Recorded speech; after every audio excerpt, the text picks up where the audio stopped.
Honda just made a huge mistake. Car manufacturers are all in the business of selling cars. And how do you sell cars? You make a car that people like, enjoy, and trust. Well, could the trust in fact be eroding for Honda? Well, Honda's always been known for one of those very reliable car brands, but the latest news is they've got 720,000 vehicles that allegedly could start on fire. That's right, the latest recall has Honda quakering in their boots, and they're certainly looking to try to fast track the repairs and rectification of this problem. But see, this isn't the beginning and the end. Unfortunately, Honda's had a little bit of a string. Now so has Toyota, and we're feeling the quality control in the entire industry start to waver. Now, selling cars comes, of course, with trust. And the less we trust the brands, the more these sales start to struggle. I mean, just ask Stellantis how trust goes. Reliability problems, poor build quality, high prices. After a while, customers just stop trusting the brand, so they go somewhere else. Well, for now, Honda's even looking at possibly relocating some of their build and their manufacturing from those areas in Canada down to the US. Does that change anything? Not really, but the latest recall actually has Honda with a potential fire hazard of vehicles in the 2023, 2024, and 2025 ranges. Civics, we're talking about the Accords, and even the Honda CR-Vs. But this is all on the back of previous recalls. Unfortunately, the 3.5-liter V6 that Honda's had, one of their most venerable, most reliable vehicles, a naturally aspirated V6. Of course, it does take a timing belt, but that's not the issue. There were some machining problems in the crankshaft area, and then the rod bearings would potentially overheat, causing a risk of fire, or at least a catastrophic engine failure, allegedly. In the fuel system, where drivability, where the vehicles are known to stall, it just needed a reprogramming. But remember a few years ago, they have that 1.5-liter turbo 4-cylinder engine, oil and fuel dilution, because these new engines are very complex. They're putting high pressure fuel into the combustion chamber through direct injection systems, rather than just through a port system. Now they're going in through direct injection. And as a result, this high pressure sometimes in a cold engine can overcome the compression or the rings that would seal the engine. In this case, that was happening, and a lot of that fuel would wind up past the rings into the oil and dilute the oil. Well, the oil is there to lubricate the engine and keep it running well. So what do you think if you dilute it with a solvent? That's not good. And there was catastrophic engine failures. And lots of conversation of, deteriorated engines that weren't lasting as long. And so there was recalls related to fixing that problem up. Some of it was administrative, possibly changing the type of oil, some programming, redesign of the vehicle. And now most people would suggest that, or accept the fact that that 1.5 is better than it was in the first few years. But that doesn't still inspire a lot of confidence. Now, Honda's always been a fairly trustworthy brand, and they are an engineering company first and a car manufacturer second.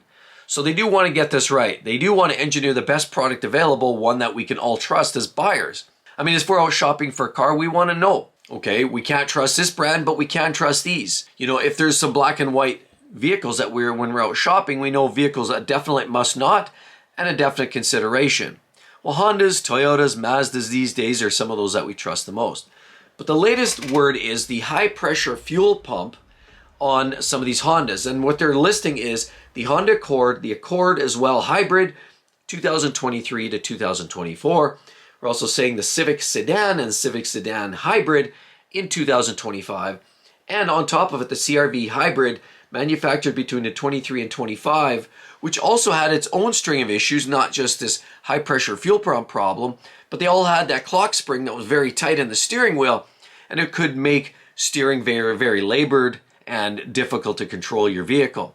So that was something as well. That spring needed adjustment. There were some repairs and replacements needed for some of those vehicles, but just on the heels of this 3.5 rod bearing problems, 1.5 turbos, some CVT issues, drivability problems, of course the clock spring, and now this high pressure fuel pump has known to somehow over time generate these micro fissures or micro cracks, which you can't see it. It's almost at a molecular level, but fuel is very thin.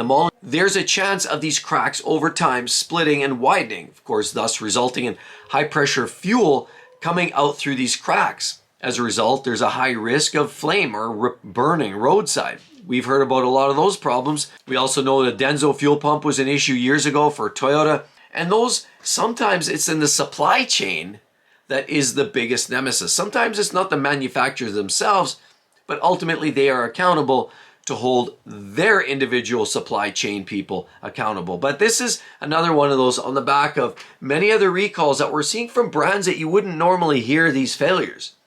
Does that impact the reliability? Overall, they're a very reliable brand. Does that impact your trust level for the brand? Time will tell. Some people will struggle with that. Some people will not trust the brand after they see a multitude of different strings of failures and big ones. If you have one of those vehicles listed in that grouping from 23 to 25, if it's Civics, Accords, maybe CRVs, definitely check the NHTSA, look it up, check under your VIN, look under the VIN, under the base of your windshield, that's where you're going to find that, or on the post by your door when you open up the door, you're going to find it there as well. Grab your VIN, scribble it on to NHTSA, and it'll tell you any of the outstanding recalls. If your vehicle is one of those with that VIN that makes that recall, the dealership likely will be sending you a letter anyway, but I would certainly be most inclined to reach out to the dealership and get them to fast track that repair. Backup cameras, things like that, while they make the recall list, are potentially problematic, and they are a safety hazard technically, but I mean, they've only been mandated in the last few years, and we've lived without backup cameras for years. And generally, with doing a proper 360 walk around, most people can mitigate any problems. The problem with fuel system leaks, you could be driving down the freeway, and all of a sudden that fuel escapes, hits a hot exhaust manifold, or even worse, a hot turbo on the hot side, and you wind up with a catastrophic failure. Do you still, in fact, have that trust for Honda? I know I do. We bought an older one. We do definitely trust the brand. They create some quality products, but it does make you wonder. If these vehicle brands they're trying to sell these vehicles, they desperately want to eliminate the types of failures or the severity of the failures that they're going to see. So this is bad. But anyway, definitely if you're an owner of one of those vehicles or prospective owner, make sure you check NHTSA. Hope to see each and every one of you on the next one. Don't forget to subscribe, and we'll see you next time. Bye-bye.